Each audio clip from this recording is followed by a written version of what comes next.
This video making by Mel Multi-Service. The ignition igniter sends a signal to supply power and start the engine. A common sign of failure is a disruption in the engine's starting process. The ignition igniter is the component that is responsible for sending a signal from the key's ignition switch to the electrical system to supply power to the spark plugs and start your engine.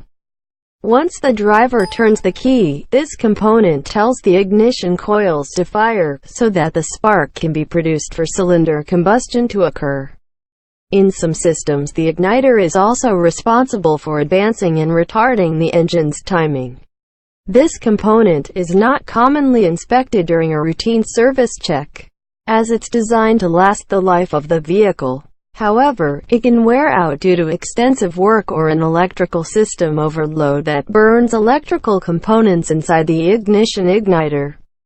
When the ignition igniter is damaged, it usually causes a disruption in the engine starting process. The driver will turn the key, and the starter will engage, but the engine won't fire. Part 1 of 1. Replacing the ignition igniter materials needed: boxed end wrench or ratchet sets, flashlight or drop light, flat blade and Phillips head screwdrivers. Replacement ignition igniter safety equipment. Safety glasses. Step 1. Disconnect the vehicle's battery. Locate the vehicle's battery and disconnect the positive and negative battery cables before proceeding. The ignition igniter is located inside the distributor. If you don't remove battery power, the potential of being shocked is extremely high. Step 2. Remove the engine cover. The distributor is commonly located in the passenger side on most smaller engines and on the driver's side or behind the engine on V8 engines. In order to gain access to this part, it may be required for you to remove the engine cover, air filters and support hoses. If needed, write down what components you removed in the order you completed these steps, so you can refer to this list when you're done. You should reinstall them in the reverse order for proper placement and fit. Step 3. Locate the distributor and remove the distributor cap.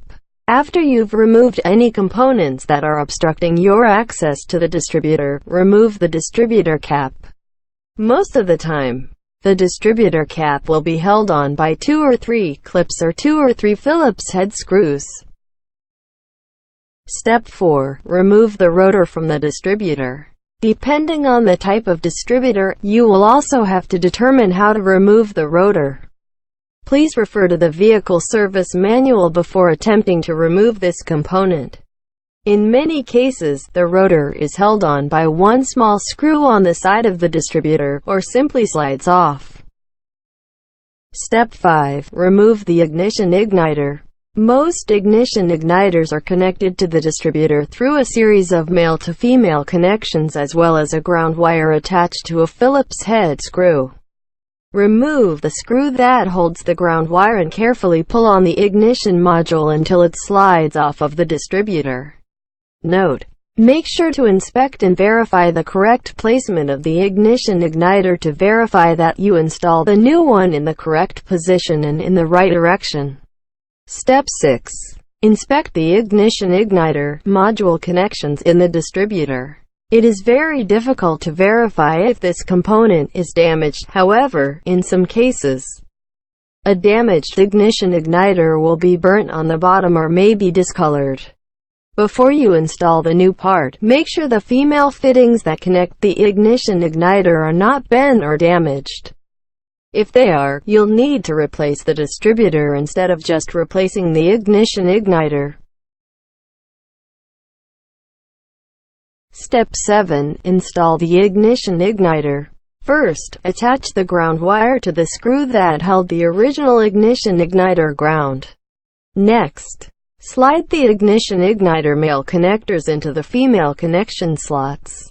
Make sure the ignition igniter is solidly mounted before you begin to reassemble the distributor. Step 8. Reconnect the distributor cap. After the rotor has been successfully attached, reconnect the distributor cap using the reverse of the method you used to remove it initially. Step 9. Reinstall engine covers and components you removed to gain access to the distributor cap. After you've tightened the distributor cap, you'll need to reinstall all of the components and pieces you removed in order to gain access to the distributor. Note: make sure to install them in the reverse order of how you removed them initially. Step 12. Reconnect battery cables. Step 13. Clear error codes with scanner.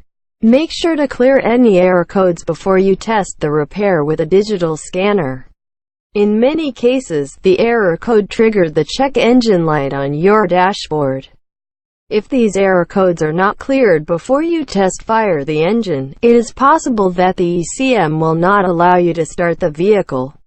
Step 14. Test drive the vehicle. It's recommended to test drive your vehicle to ensure the repair was completed right. If you turn the key and the engine starts, the repair was completed successfully. Here are a few tips to consider while test driving. Test drive the vehicle for about 20 minutes. When you drive, pull into a gas station or to the side of the road and turn off the vehicle. Restart the vehicle to verify that the ignition igniter is still working. Start and restart your engine about 5 times during the test drive.